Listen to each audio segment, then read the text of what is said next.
नमस्ते सदावत्सले मातृभूमि। आज हम लोग चर्चा करने जा रहे हैं और अभी सुप्रीम कोर्ट के अंदर एक पुराना मामला मतलब कांग्रेस की सरकार के समय का मामला। हालांकि वो खतरनाक मामला है और छोटा मोटा इसलिए नहीं है कि 2666 करोड़ की रिश्वत, 3,500 करोड़ की रिश्वत, और कितनी रिश्वत, 5,000 करोड़ का ट्रांजैक्शन था, यानी कि 5,000 करोड़ की खरीद किसी दूसरे देश से करी गई और उस 5,000 करोड़ की खरीद में 2666 करोड़ रुपए की दलाली हुई। आप सोचो कि डिफेंस के इक्विपमेंट खरीदे गए या खरीदे जाते हैं तो इतने बड़े बड़े स्कैम हो जाते हैं। इतने बड़े स्कैम की ढाई मतलब 60% के अप्रॉक्स, 55% मान लीजिए, 55-60% के अप्रॉक्स रिश्वत चलती है, यानी कि घोटाला होता है। हालांकि ये मामला मैंने जैसे कहा पुराना है। 2016 में पहली बार ये मामला सामने आया था जब केंद्र में सरकार बदल चुकी थी और 2018 में पहली गिरफ्तारी हुई थी। और गिरफ्तारी भी क्या, केंद्र सरकार के प्रयासों से दुबई से किसी व्यक्ति को एक्स्ट्राडिट किया गया था, यानी कि उसका प्रत्यर्पण किया गया था। वो वहाँ पर पकड़े गए थे और पकड़ने के बाद भारत सरकार एक्टिव हो गई थी और भारत सरकार उस व्यक्ति का प्रत्यर्पण करके लाई थी। तो मामला तो प्रत्यर्पण का है, लेकिन सवाल ये पैदा होता है कि उस व्यक्ति ने सुप्रीम कोर्ट में एक PIL यानी कि आर्टिकल 32 के तहत वो व्यक्ति ऑनरेबल सुप्रीम कोर्ट गया, PIL ना कहिए, लेकिन आर्टिकल 32 में अपने फंडामेंटल राइट्स को सिक्योर करने के लिए ऑनरेबल सुप्रीम कोर्ट जाता है। सुप्रीम कोर्ट से ये कहता है कि आर्टिकल 32 में मेरी सुनवाई करी जाए। मैं आपको पहले आर्टिकल 32 बता देता हूँ। आर्टिकल 32 में कोई भी व्यक्ति जो भारत का नागरिक है, हालांकि बाद में सुप्रीम कोर्ट में ने आर्टिकल 32 में बाकी लोगों के लिए भी एक्सेस प्रोवाइड कर दिया था, उसी के तहत मुझे लगता है ये शख्स भी गए होंगे। तो आर्टिकल 32 में कोई भी व्यक्ति ऑनरेबल सुप्रीम कोर्ट जाता है और ये कहता है कि मेरे फंडामेंटल राइटों का हनन हुआ है, आप कृपया करके मेरे फंडामेंटल राइटों के हनन से मुझे बचाइए। और फंडामेंटल राइटों का हनन कौन कर सकता है? फंडामेंटल राइटों का हनन एक मामला छोड़कर बाकी सब सरकार करती है, यानी कि सरकार सामने होती है जिसके खिलाफ फंडामेंटल राइट्स की रिट इशू की जाती है। वो रिटों के अलग अलग अपने संदर्भ हैं, सरकार के खिलाफ, इंडिविजुअल के खिलाफ, मैंडमस की रिट, क्यू वारंटो की रिट, ये अलग अलग रिटें हैं। तो ऑनरेबल सुप्रीम कोर्ट से वो कहता है कि हमें रिट इशू कर दीजिए और रिट इशू करके मेरे फंडामेंटल राइट्स को बचाइए। सुप्रीम कोर्ट कहता है कि तुम दोषी हो, पहले बेल मांग चुके हो, और जब पहले बेल मांगने आए थे तो जो आज आर्गूमेंट कर रहे हो वो उस समय भी सारे आर्गूमेंट किए गए थे। उस समय हमने बेल रिजेक्ट कर दी थी और आपसे कहा था you having an liberty to go to the trial court. तब हमने आपसे कहा था कि आप ट्रायल कोर्ट जा सकते हैं, ट्रायल कोर्ट में जाकर और बेल मांग सकते हैं, ये केस हमारे पास नहीं बनता। लेकिन वही सेम मामला अब रिट ज्यूरिडिक्शन में आप हमारे पास आए हो, तो सबसे पहली बात तो ये बनती है कि रिट ज्यूरिडिक्शन हमारे खिलाफ बनता क्या है। ये मामला उन्होंने कहा कि ये तो रिट ज्यूरिडिक्शन का मामला ही नहीं है, और कुल मिलाकर वो रिट रिजेक्ट कर दी। और ये एक सामान्य वकील, कोई भी देश का एक सामान्य वकील जो सुप्रीम कोर्ट में प्रैक्टिस करता हो, उसको ये मालूम है कि अगर मामला हाई कोर्ट डिसाइड कर चुका है तो हाई कोर्ट डिसाइड करने के बाद सुप्रीम कोर्ट में केवल बंदी प्रत्यक्षीकरण की रिट के अलावा कोई दूसरी रिट मेंटेन नहीं हो सकती। अगर किसी ट्रायल कोर्ट में मामला चल रहा है या चल चुका है तो उसमें रेस जुडिकाटा लागू हो जाता है। रेस जुडिकाटा के अतिरिक्त और भी फार्मूले लागू हो जाते हैं। और इसमें सीधी सी बात यह है कि आप अगर किसी कोर्ट में एक्सेस कर चुके हैं तो उस कोर्ट के विरुद्ध रिट कैसे जारी की जाए। हालांकि ये मामला अभी भी पेंडिंग है कि क्या हाई कोर्ट के ऑर्डर के खिलाफ कोई रिट आ सकती है, लेकिन एक रिट जो ऑनरेबल सुप्रीम कोर्ट पहले भी कह चुका है वो है बंदी प्रत्यक्षीकरण की रिट। बंदी प्रत्यक्षीकरण की रिट जो आती है उसमें उसको हैबियस कार्पस कहते हैं। हैबियस कार्पस का मतलब होता है कोई व्यक्ति है, और कोई व्यक्ति है तो उसको ये फंडामेंटल राइट बनता है कि वो सुरक्षित रहे, बिना किसी कारण के उसकी गिरफ्तारी ना हो, बिना किसी कारण के उसको लजाए सताया ना जाए।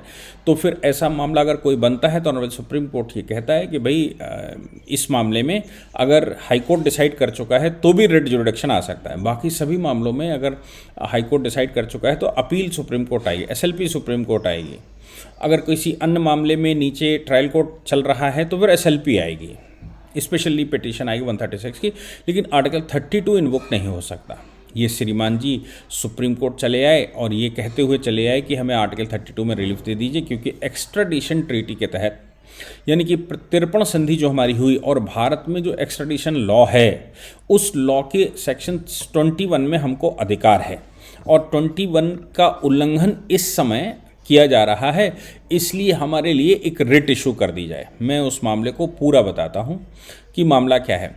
मामला है दिसंबर 2018 में एक सज्जन दुबई में गिरफ्तार हुए, जिनका नाम हम सबको मालूम है, क्रिस्टियानो माइकल का संदर्भ हम सबको, मुझे लगता है कि हम सबको होगा। क्रिस्टियन माइकल वो ऑगस्टा VVIP चॉपर का घोटाला था।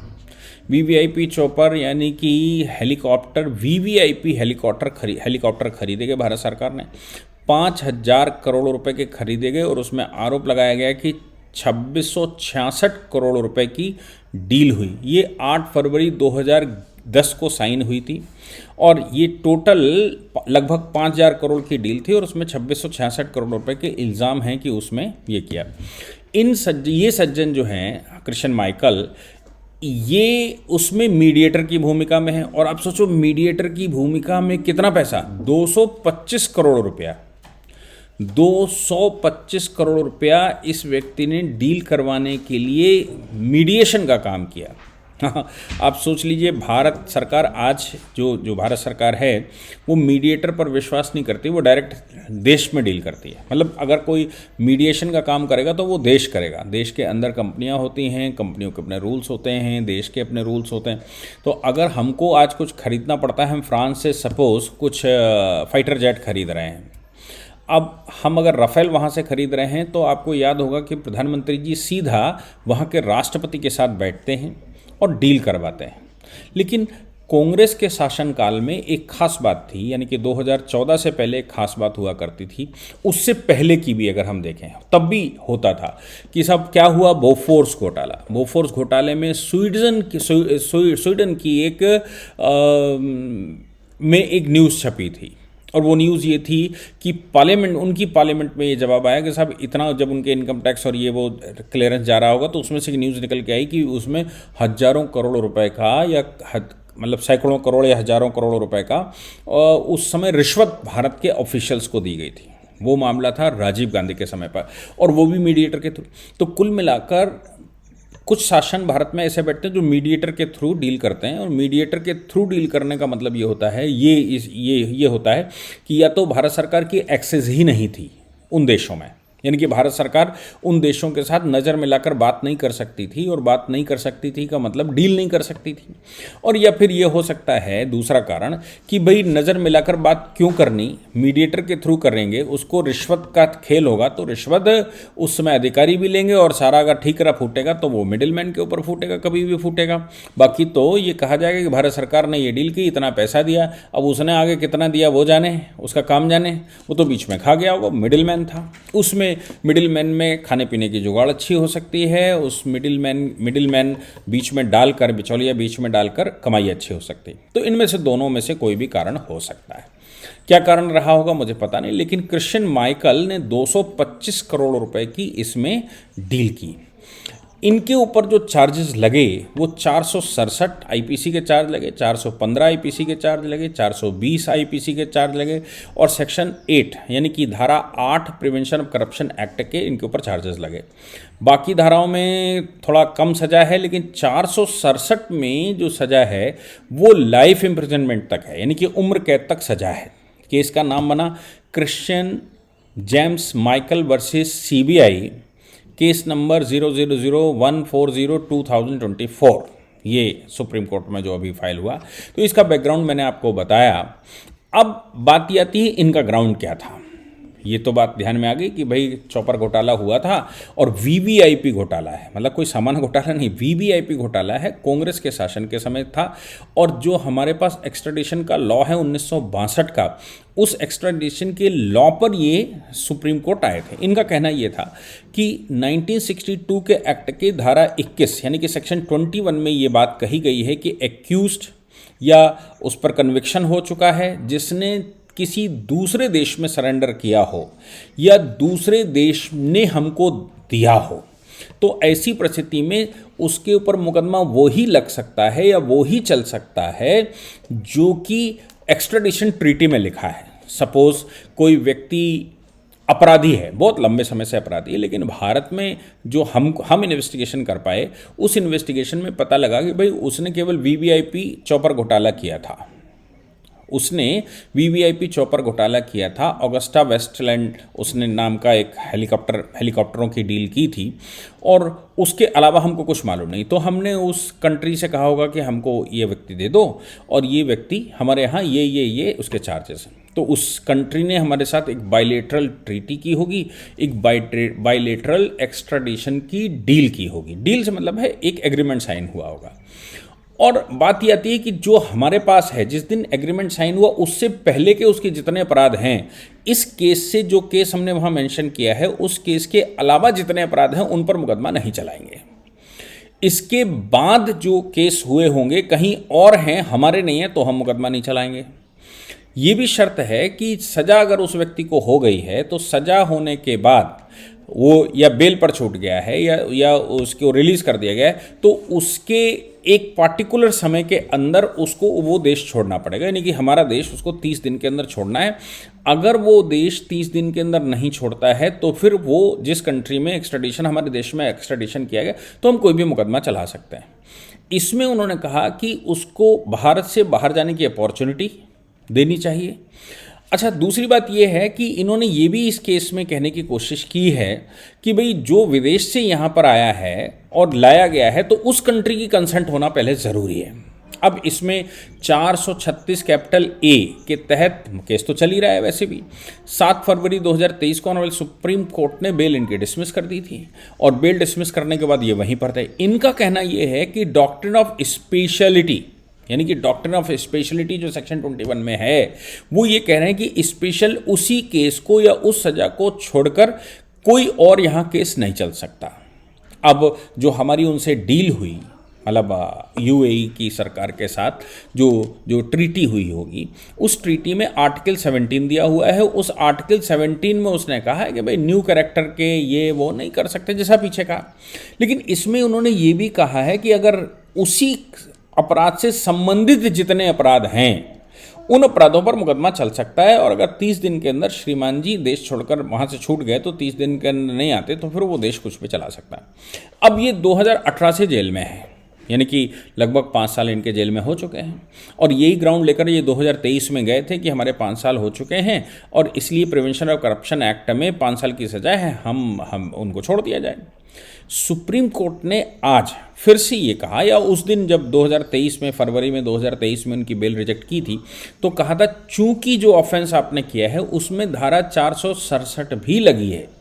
इनका कहना था कि भाई हमारे ऊपर जो मुकदमा चल रहा है उस मुकदमे का फैसला आए तो हमारे ऊपर, मतलब इनका कहना था कि 5 साल की चूंकि सज़ा मैक्सिमम है इस अपराध करने में, तो 5 साल की सज़ा होने के नाते 5 साल चूंकि जेल में काट चुके हैं इसलिए बेल दे दी जाए।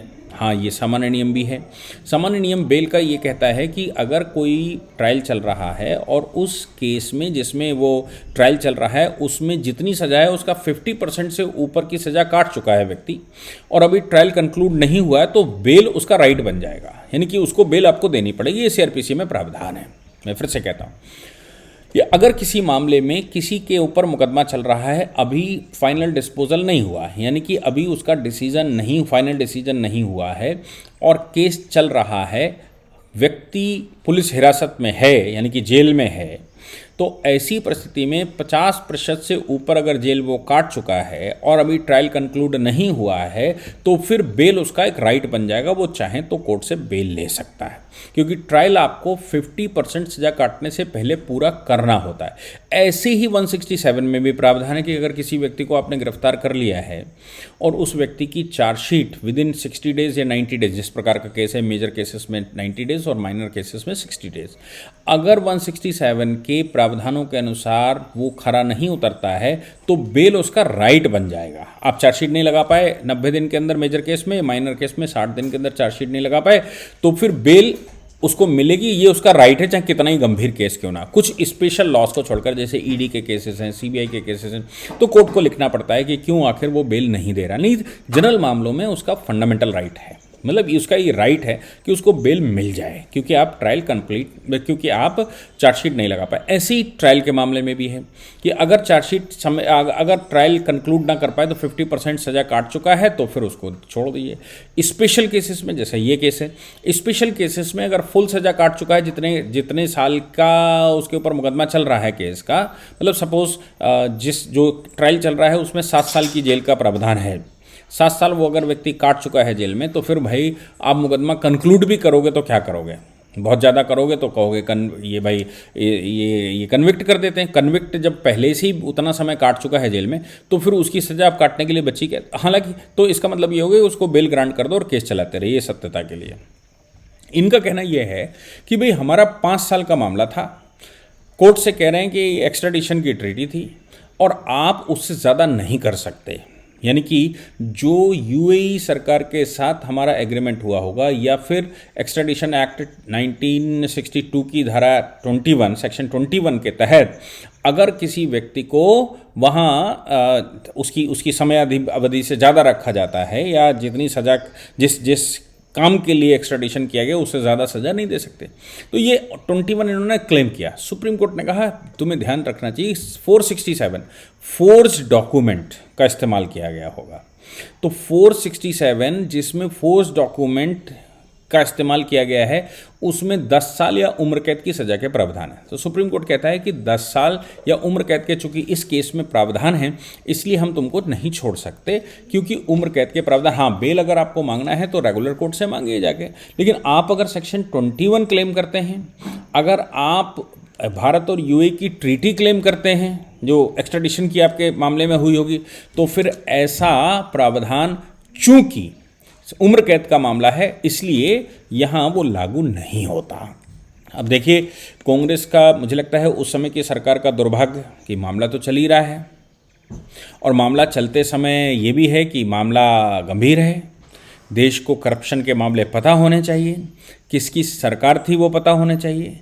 तो ये मामला चल रहा है, लेकिन सुप्रीम कोर्ट में इनका, कृष्ण माइकल का दिमाग में क्या भगवान ने डाला होगा कि सुप्रीम कोर्ट चले गए तो मामला फिर से उभर कर बाहर आ गया। जिस मामले को, चूंकि उससे बहुत बड़े बड़े घोटाले, ये तो 2,500 करोड़ का घोटाला है, इससे बहुत बड़े बड़े घोटाले उस समय की सरकार ने किए थे और वो घोटाले जो हैं वो सामने आ ही रहे हैं, उनके ट्रायल चल ही रहे हैं। हमारे यहाँ ट्रायल की व्यवस्था थोड़ी लंबी चलती है। तो ऑगस्टा वेस्टलैंड चॉपर का जो स्कैम है वो बहुत छोटा स्कैम, 2,500 करोड़ का स्कैम बहुत छोटा स्कैम माना जाता है, इसलिए लोग भूल गए होंगे। लेकिन ये तो याद रखना चाहिए कि सेना के लिए अगर कोई चॉपर मांगे जाते हैं या फिर वीवीआईपी के लिए चॉपर मांगे जाते हैं, वीवीआईपी मूवमेंट के लिए हेलीकॉप्टर चाहिए और उन हेलीकॉप्टरों में भी अगर करप्शन होता है और इतना बड़े स्तर पर कि 55-60% उस पर रिश्वत चले, तो आप सोच लीजिए कि कितनी गंभीर आरोप हैं और कितना गंभीर विषय है। मुझे लगता है कि हम सबको इस तरह के विषयों पर विचार करना चाहिए और कानूनी एंगल तो मैंने आपको बताने की कोशिश की है। जय हिंद, जय भारत, वंदे मातरम।